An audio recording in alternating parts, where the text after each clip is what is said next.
Suspension on mass-produced bikes needs to be good for the majority of riders that are about to ride them. So it's no surprise that suspension is set up for the average rider. But what if you're not the average rider? What if you are light and you still find them harsh with the minimum pressure? Or what if you're heavy and you've got the maximum amount of pressure and you still find them too soft? Well, I've come to the service centre, Fox UK, to ask some questions. Right, Luke, I've got my nuke-proof Mega. I've just set it up to Fox factory settings, but I'm right at the bottom of the air pressure table. I'm 62 kilos. Is that a problem that I'm right at the bottom? Am I not going to be getting the same as someone who's like up in the middle? It's not a problem to start off with, no. There's some things we can do to suit your needs with it. Straight out of the box, bit of fine tuning and make it work for you. Yeah, I feel as a light rider, I'm not sure I'm getting the most out of my suspension like someone who's a bit heavier than me. Is that true, or am I making excuses here? Yes and no? Yeah, it's all down to setup. Right, okay. So, say, if out of the box, it may be catering to a heavier rider, so to say. You're on the more extreme end, on the lighter side, so yeah, there's stuff we can do to make it suit your riding style, your weight, everything like that. So cool. Well, what can I do with my rear and my Fox 38s here? So what would you suggest for someone of my weight and my riding style? So first of all, sag setup. We'll get a base setting, that's your sag. Look at just your general settings, and then from that we can dictate whether we go a lighter tune, add or remove volume spacers, everything along the lines of that, and then just general, then we'll talk about riding style and how you like to ride the bike and how it performs for you. Okay, well, let's start with the rear, shall we? Let's get that feeling right. Yeah, so what we'll do is we'll just have a quick check of your pressures, just so we know where we are. 132 PSI, so you're on the lower side. It's not an issue. Have I gone a bit too low there? Because I think I set up my sag, I thought it was at 30%, but it did feel quite soft when I went out on the first ride on this. If you set up your sag and saying you've got that 30%, it's not a problem if you put more air into it. It's, like I said, it's a base setting. So if you're feeling as though it is a bit too soft, yes, we can add more air pressure, or that is when we start looking at winding compression on to get a different feel of the shock. Do you think it's a bit of a common misconception that less air would be softer? Because I think I've probably put too little in there and I might actually just be sitting in the mid-stroke. Yeah, so. Yeah, definitely. It's the first thing you think of, oh, it's a bit too firm, I'll drop the air out of it. You just go straight down to your base settings, everything like that. You've got, as long as you've got the correct air pressure in there, you've got so much adjustment and tuning options on them, that can accommodate for everything you need. Cool, so it always starts with that sag setting and getting the right air pressure. It's the most important part. If that sag isn't right, it's an uphill battle from there, really. Cool, okay. So is it best to sit all my weight in the back, or to sit in a stand in a riding style? Just at the start, sit as you are, feet on the pedals, keep them level. And then what we do is move the sag ring down, all the way down there, so we know where it is. So then all you need to do is stand up in the attack position, try not to bounce too much on it. Comfortable? Yeah. As you were. And now if you just lower yourself, nice and gentle, stand back up, take the weight off, and there we go. And then we can look. You're looking at that. Looking at like 40%. Yeah, you're looking at a bit too much. So, right, where do we go from here then? More air, I guess? We need more air now. So we had 132 PSI to start off with. And you got to remember, every time you connect your pump, you will lose a little bit of pressure. So we had 132 in there. It's now showing 128. So you got to remember, if you keep attaching your pump, you will be losing pressure ever so slightly each time. So we had 132. It's 165 in there now. There you go, same again. So feet level. That's it. Stand up attack position.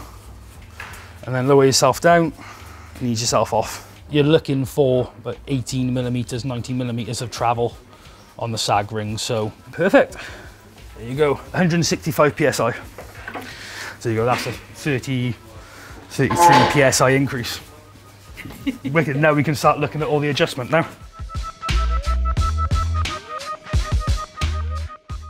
So we're going to look at your adjustment now. So you've got 4 ways of adjustment on here. You've got high and low speed compression. This is your low speed rebound. And down here is your high speed rebound. So once all this is set up, it should give you a nice balanced feel, and hopefully you'll feel the benefit of it. So inside your blue adjuster, the compression, you've got a 6mm Allen key, and that's backed off all the way anti-clockwise, so that's fully open at the moment. And by adding the 6mm in there, winding it on, you're winding a couple of clicks, you're winding that high-speed compression on. So all that is going to do, that's your big hits, your G-outs, landing off jumps, really physical, hard riding. That's what that's adjusting. So fully open is your softest setting, all the way anti-clockwise, softest setting. The more clockwise you go on, the firmer that's going to be. So fully open, nice and soft. If we just start off, we put 2 clicks on there at the moment, we'll put 3 on there. Not too much, but then it's a base setting. You know, if it's still too soft when you're G'ing out the big compressions, you know, right, turn that on, wind it on more, firm that up a bit. Now inside that, you've got your 3mm Allen key. Again, at the moment, all the way off, that's your low speed compression. That's going to be your general riding along, your bit of pedal bob, just cruising down the trails, everything like that. Now, for me personally, I say you wind that on a little bit more, because you want that little bit of support there, and just, you don't want to be bouncing around on the bike all the time and taking all the energy away from your legs. So again, 3mm Allen key in there. 1, 2, 3, 4, 5, 6, 7. 7 clicks on. Again, so now that's a base setting. That's what I would use. And again, when you're pedaling along now, if you feel as though it's a bit soft, a little bit wallowy, you address that low speed compression. Again, this coincides with the rebound. So this is your low speed rebound circuit. Again, a 3mm Allen key. This is all the way off.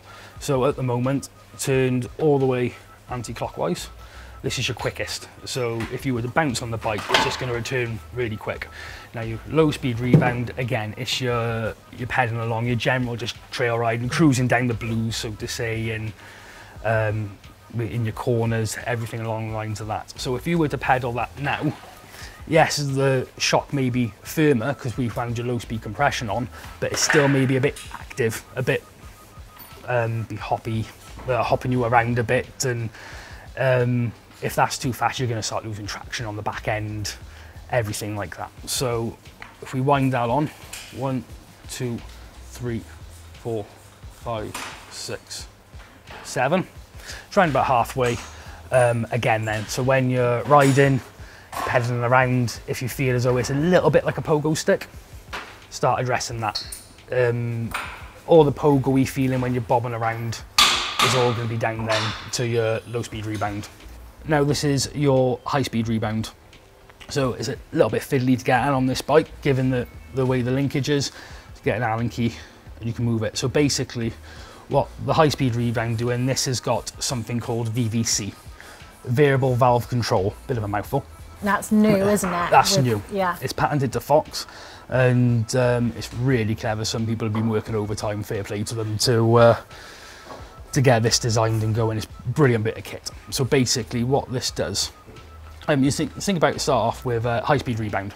Again, it's it's acting in correlation with a high speed compression. It's your big G-outs, like say your landings, and again, you don't want to say you land a jump or a drop, something like that. You don't want that high speed rebound circuit being really fast.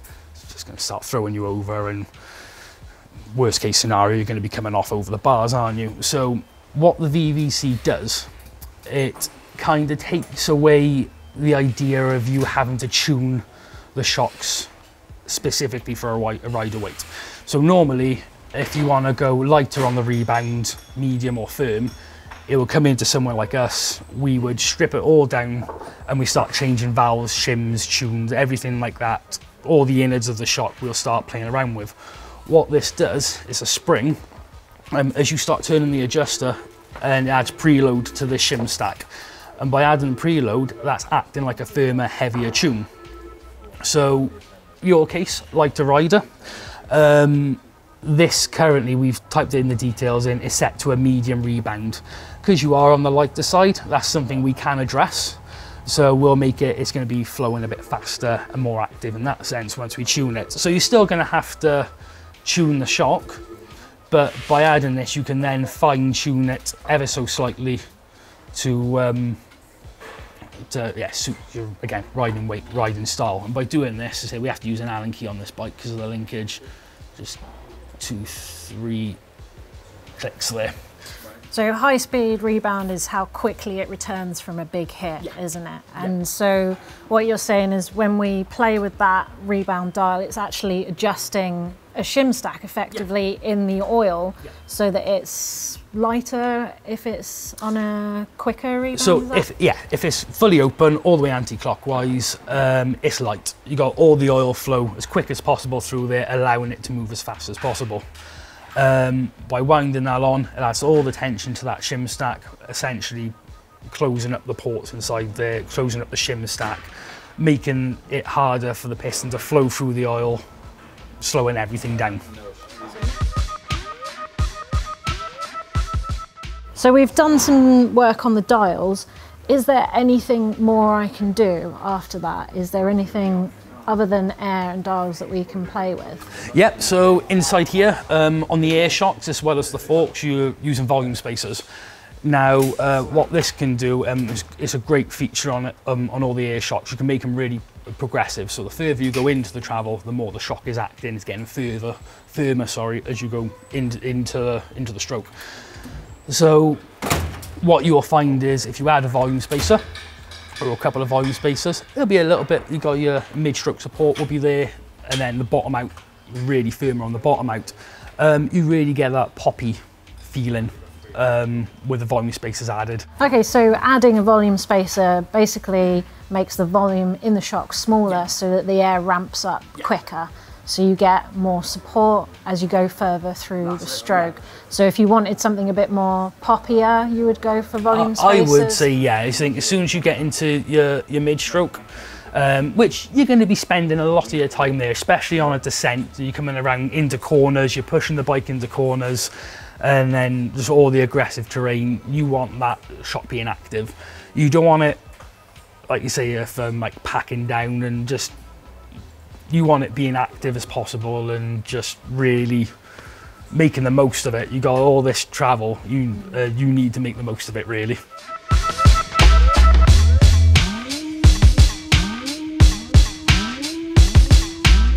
Right, so now we've got the shock off the bike, we can take the air can off and we can have a look to see if we've got any volume spacers in there, add some, remove some. We'll see how it goes now when we open it up.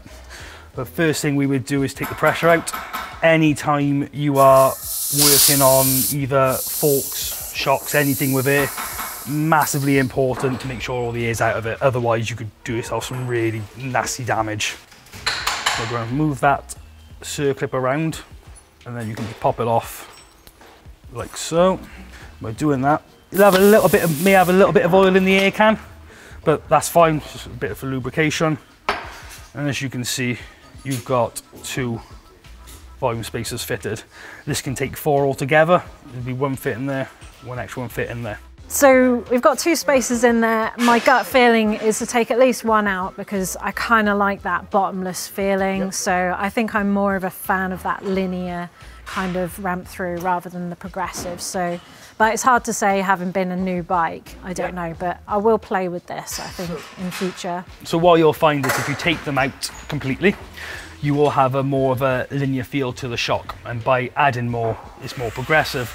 As it's come fitted with 2, I would say if you're aiming more towards the linear side, we'll take at least 1 out. If you're happy to leave 1 in then, see how that goes.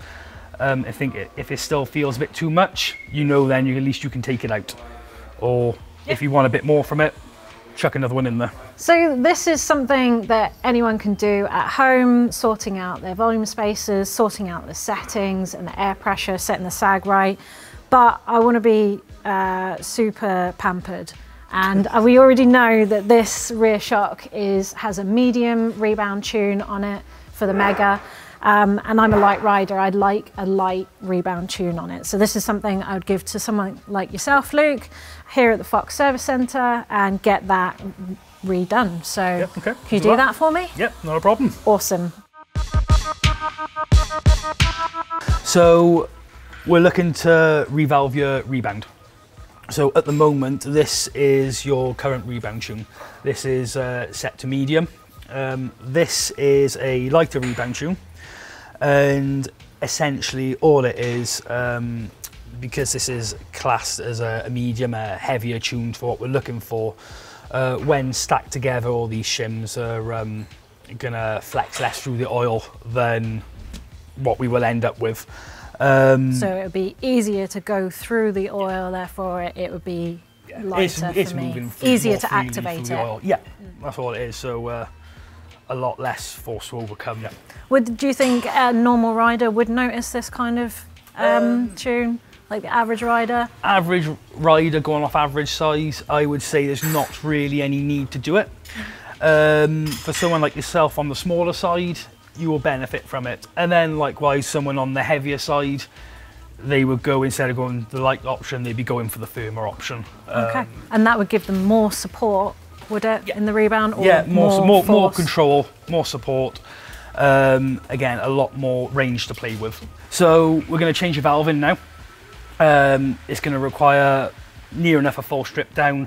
We'll get all the valving out, we'll replace all the shims, put it on the vacuum cycle and rebuild it, and then yeah, be ready for you to get back out on the trail.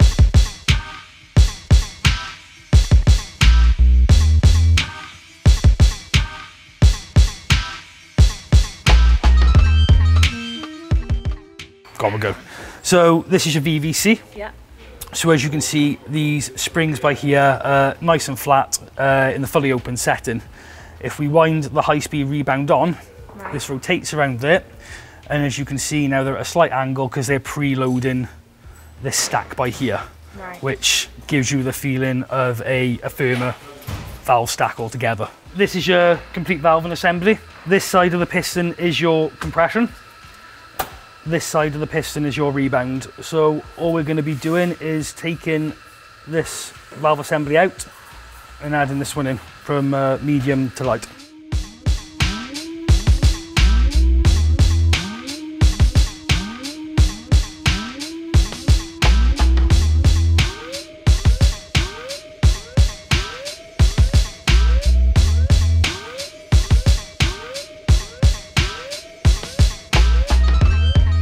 So Luke's just bled the shock and he's putting it back together for me. And we're going to get that back on the Mega.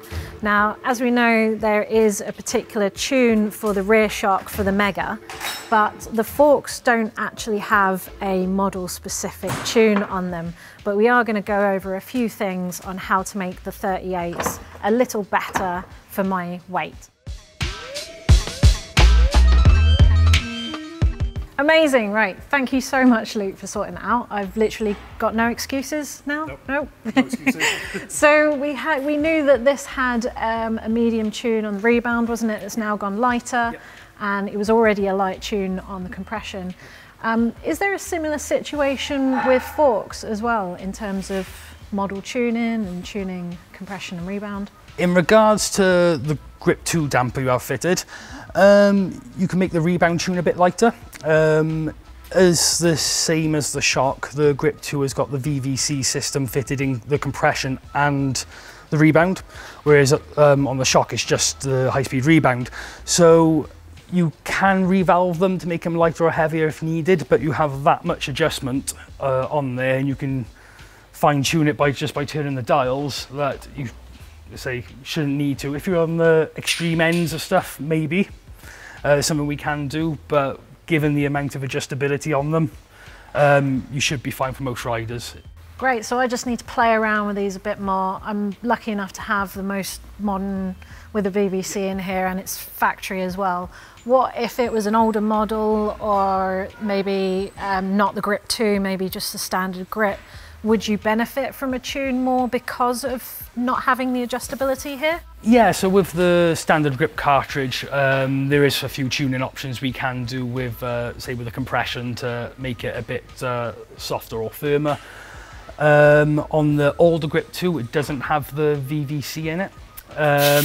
We can look at changing the compression to making it slightly firmer or softer, depending on what the rider needs. So as I've got the factory suspension with the Grip 2 damper, we've got the same sort of adjustments as I had on the rear. We've got high speed and low speed compression and high speed and low speed rebound as well. So we're just going to set that up similar to what we did earlier with Luke, and check the volume spaces so that my suspension's nice and balanced. So exactly like that. Attack position. And then sit down. I've seen some people suggest that you should put all your weight on there rather than stand. What do you think about that? Do you ride downhill with all your weight on the handlebars?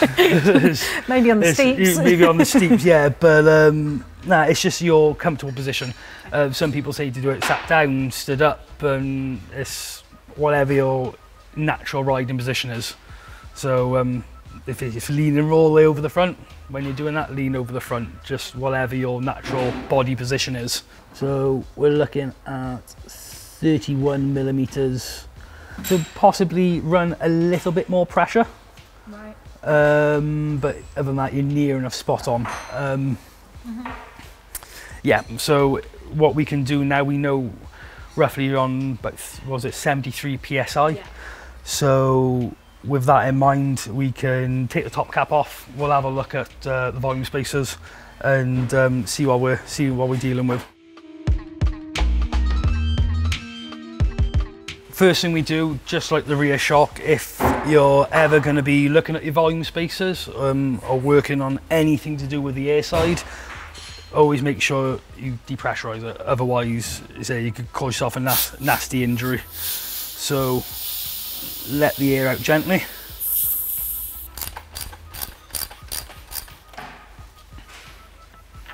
And there we are. So you've got 2 volume spacers fitted. Because I'm feeling it's a bit harsh in like really rough terrain at the moment, so maybe it's just ramping up a little too much for me. Yeah, that could well be the case. I would say recommend, if that is the case, either take one away, or if you really want to go to the extreme, take them both away, and then you can add one again if you feel as though that you've lost too much. Personally, I recommend using just the one and seeing how you get on with just one volume spacer fitted. So now that we've taken a spacer out, there's more volume in the fork, which means that the pressure's changed. So we've had to up the PSI in the forks to get the same amount of sag.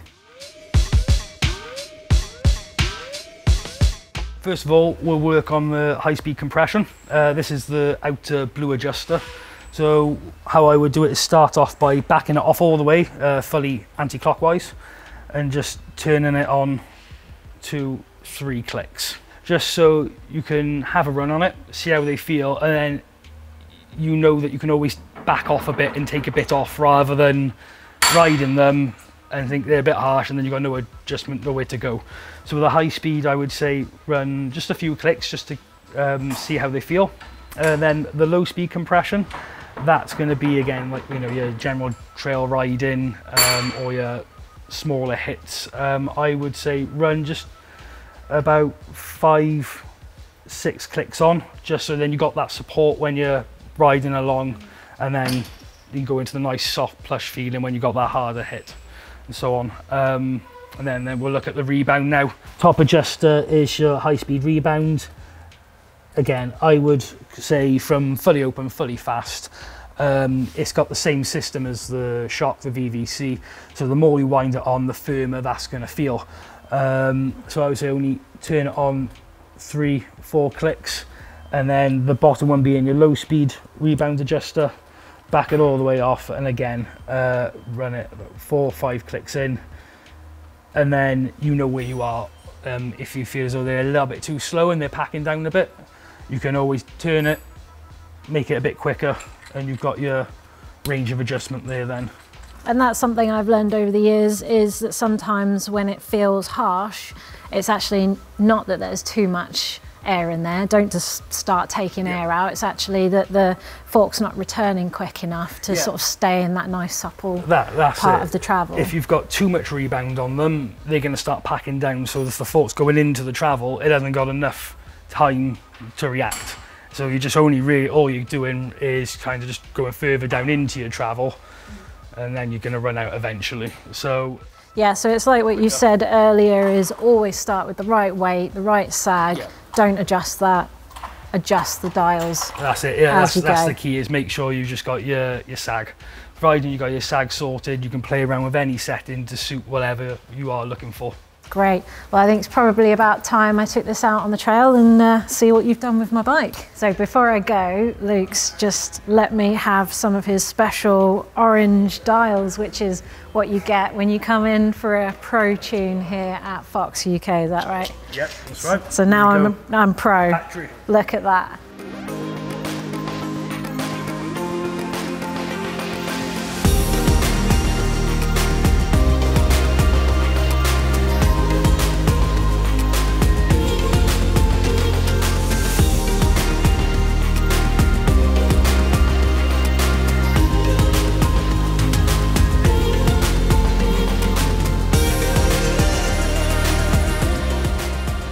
So that's just my first run on a relatively new bike and a whole new setup on the suspension. So it's going to take some time for me to dial this in.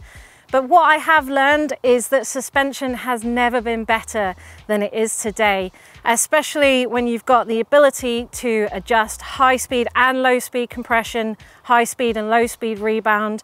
And the new Fox rear with the VVC as well means that all the dials that you're adjusting at home is effectively giving you a pretty custom tune as it is. Now, if you don't have this level of adjustability, maybe you're running a slightly older fork, then you might benefit from what they call a light tune if you're a light rider, or a heavy tune if you're a heavy rider. But the first thing to do is to start playing with those dials on a familiar trail, go over it, and then if you still want more, if you're still at the extremes, then go and speak to an expert at a service centre like Fox. I hope you've enjoyed today, and let us know what you think down in the comments below. Have you had a tune and how did you find it? Let's join the debate down below.